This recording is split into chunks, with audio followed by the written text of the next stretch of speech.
शहदादपुर से सैयद उस्मान अली की रिपोर्ट के मुताबिक शहदादपुर के मशहूर हर दिल अजीज शख्सियत principal Memon academy school Mohammad Ali Shamsi की जानिब से उनकी रहायशगाह पर इफ्तार डिनर का एहतमाम किया गया, जिसमें मशाइख उलमा सिंध के मशीर आला सैयद मेहरान शहाब, असिस्टेंट कमिश्नर जावेद अहमद दाहिरी, सियासी दीनी रहनुमा हाजी गुलाम दस्तगीर कुरैशी, पीपी रहनुमा नजीर अहमद ब्रोही,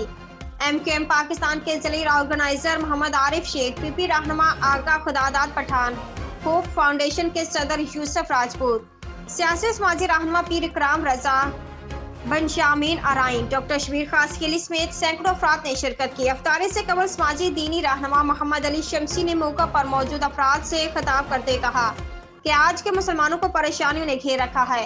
इसकी वजह सिर्फ दीन से दूरी है। हमें चाहिए कि हम अपनी नस्लों को पहले दीन की तालीम फिर दुनियावी तालीम की तरफ ले जाएं, ताकि वो दुनिया की मुश्किलात से बच सके और उनकी जिंदगियों में आसानी पैदा हो।